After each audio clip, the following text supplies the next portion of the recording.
Hello, BookTube. We're a few days into August now, so I think we can officially start doing Randy Ray's fantastic BookTube event, Short Story Summer. Now, I did begin a bit early because I do love short stories, and I suppose as a side thing, the seasons in Ireland are sometimes calculated a bit differently than they are in the rest of the world, where August is actually the first month of autumn rather than the last month of summer. And there's a whole pile of reasons for that, mainly to do with weather, but some people say it goes back to like the Celtic calendar. I'll leave that for yourselves to figure out whether it makes sense or not.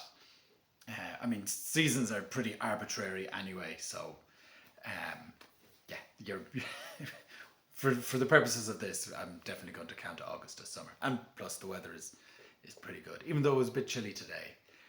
I had planned on making this video yesterday, but after going for a run, I noticed that there was a bat flying in front of my house at dusk, and I kind of spent some time watching that rather than coming inside and doing a video. But I think you'll all agree that was a much better use of my time. Yeah, I've been having a great time reading short stories, mainly Dorothy L. Sayers' mystery stories, the Lord Peter Wimsey mysteries. They are fantastic. It's kind of a cross between, it's as if Bertie Wooster from the P.G. Wodehouse, Jeeves and Wooster, was written by James Elroy of LA Confidential fame. There seems to be nothing but a pile. I've read about 10 of these, 10 of the short stories. They kind of vary in length. Some of them are maybe 20 pages. Some go on to almost like novella length, but they've all been really, really entertaining. The main character is, or the main person that's in every single one is Lord Peter Wimsey. He is a British aristocrat. They're set between the wars, so there's quite a lot of reference to his time in the First World War, and that has an effect on pretty much everything that he encounters, kind of subliminally. It's all there. He might be visiting someone who was an old comrade, or they might just might be a little reference to time spent in Flanders during the First World War. The man himself is highly intelligent. He's a bit of a dilettante in the realm of being a detective, which has got great pedigree in British short story writing. He, pretty astute judge of human character and the ability to work out motives and detail and ask probing questions and see what isn't seen. All the classic things we love from good detective fiction, whether it's written or on TV or wherever else. I have noticed that the stories tend to fall into one of two kinds. They're either about a will. There seems to be quite a lot of wills that need to be contested, about inheritance, or where the inheritance is hidden, or what kind of cryptic way. And I don't use the word cryptic lightly.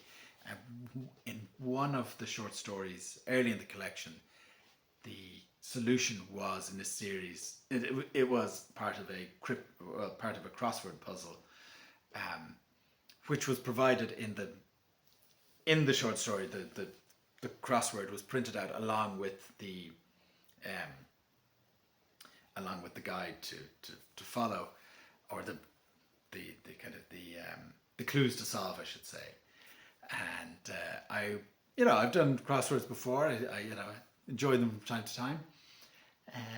But reading it late at night, I just didn't have the wherewithal to give it a go myself. And kind of looking through some of the questions and clues, I think you may have needed to be around the south of England in the interwar period to even get the references that they were going to.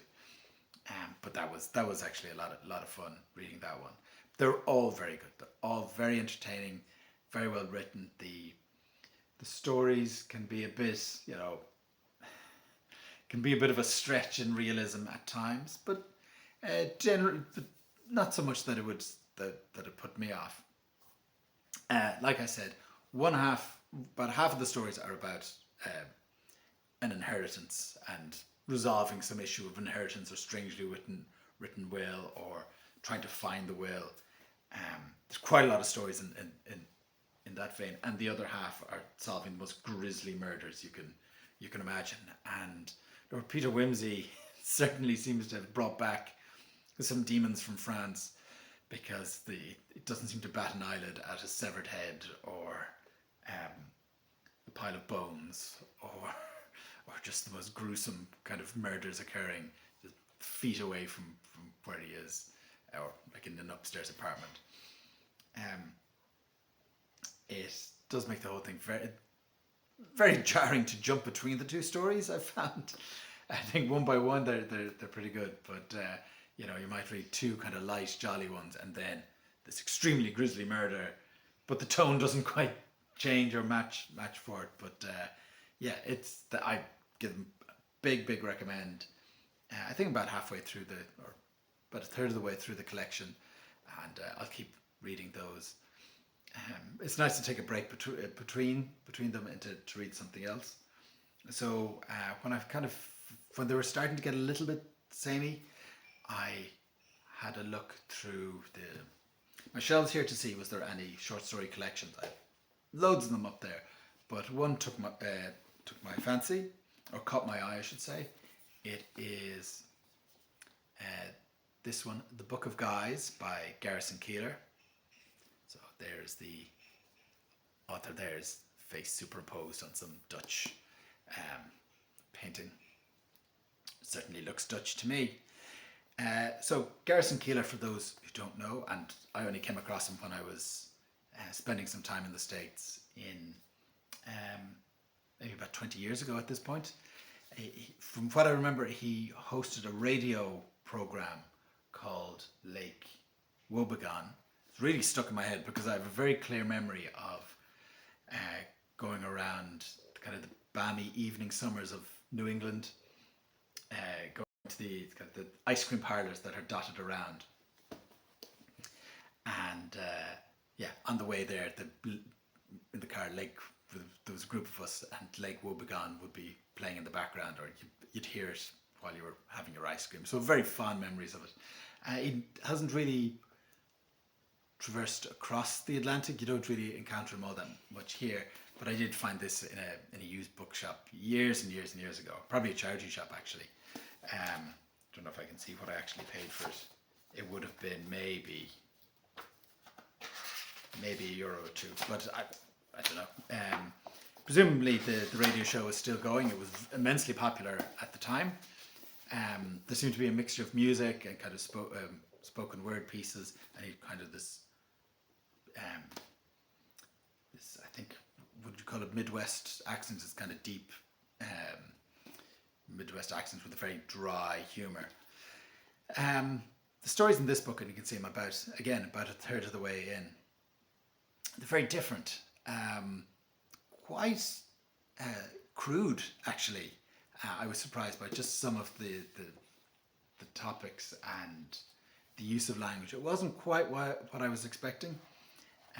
The humour is definitely there, but the crudeness was a little bit surprising.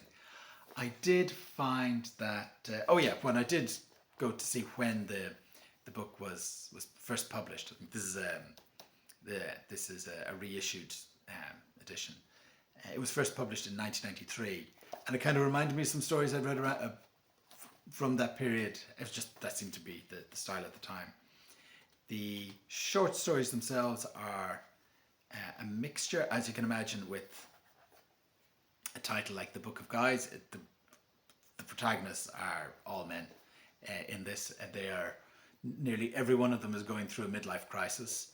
The youngest character was a boy who got leprosy in Africa as the son of Methodists from the Midwest, and then returns to Wisconsin or Michigan or wherever, and as far as I can tell, has a midlife crisis. Everyone so far in this is having a midlife crisis, and I suspect Garrison Keillor in 1993 may have been going through something similar.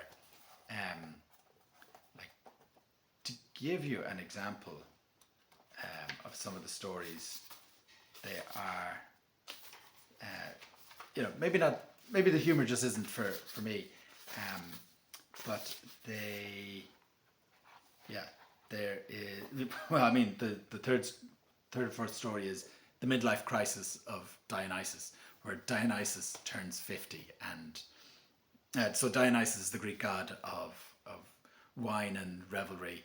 But in this story, he turns 50, becomes mortal, and can no longer kind of bring himself to go to the orgies with the satyrs and the pans and all that. And Zeus demotes him to chairman of wine rather than god of wine, and he's has to work out about sales pitches and all that kind of stuff. Another story, Lonesome Shorty. So if you're thinking Lonesome Dove, you're not too far off it. This is again a cowboy out in the range who has essentially goes through a midlife crisis and starts to think that maybe this cowboying isn't for him, and ends up going to a small town and going to therapy, which he doesn't really care for all that much, and robs a bank. I'd say probably the funniest one was Buddy the Leper. There was another one, The Chuck Show of Television, which was done in an interesting way. It was those kind of shock jock talk shows that were really big in the 90s in America, like Phil Donahue, Howard Stern. What was the name of that guy? He became mayor of Sacramento. Anyway, I'm sure people are shouting it at the. Well, maybe I don't think the people I've been interacting with, probably not shouting at YouTube, but what was his name? But anyway, but they have kind of a cavalcade of grotesqueries coming on, and interviewed for the viewers' entertainment. But anyway, it was set in one of these that wasn't doing too well because they were doing like conscientious civic programming. But slowly that begins to change, and every so often, well, like each new day in the short story began with what the ratings were for like the five shows. See if I can find that particular piece. I should have picked these out.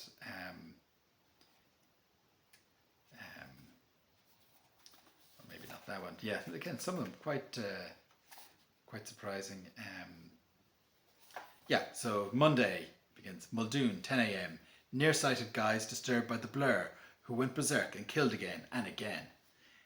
Agnes Erskine, 10 a.m. Dealing with loved ones who smell bad. Hector, 10 a.m. The fattest folks you ever laid eyes on. We had to buy a special couch for this show. Elaine Tibby Pomfret, 10 a.m. Kids from nice homes who eat fistfuls of dirt. And the Howard Dern Show. So that's the one we're following here. 10 a.m. Please don't watch this if you weep at the sight of cruelty. Oh no, that's a different one. If you weep at the sight of cruelty. Chuck, that's the fellow we're following. 10 a.m. Parents from District 18 discuss bus transportation. So that's the kind of the humor in it. And then as the days go on, a theme merges with all of them, and that the one I kind of mistakenly called out, the Harold Stern Show, which I think is supposed to be a pastiche on Howard Stern, the shock jock from about that period. I think it's still going. He's just become more and more insane throughout the week. But other ones kind of follow a pattern of like building on the previous story, which is entertaining in its own way. But yeah, this was a very odd collection of short stories. I think I'll continue it because it is short and I've started it, and it's a nice interlude between the Lord Peter Wimsey mysteries. If you had to ask which one I prefer or which one I'd recommend, it would definitely be Dorothy Sayers. This one is this one is to go in the donate pile. I think once we're done with it. The Dorothy Sayers one is on the Kindle and was just terrific. Anyway, that's it for me. Oh yes, one other thing. I've kind of got a question for people. Whether this you might have some answers for it. As to like what actually constitutes a short story. Maybe this will make a good video in of itself. But I have this book here, The Unfinished Tales by J.R. Tolkien. So these are works he had started but hadn't finished, or there's only scraps of them. Does this count as a short story? My gut would tell me probably not. But maybe. I haven't read the whole, I think I made a stab at it a couple of years ago, but I haven't read the whole thing, and it might be an interesting one to give a go to. But yeah, so that's kind of what I've been reading. I'm doing I guess this is a Friday Reads short story update. Anyway, I hope you're all having a good time, and I hope you're all reading lots of short stories. Okay, bye. Thank you, BookTube.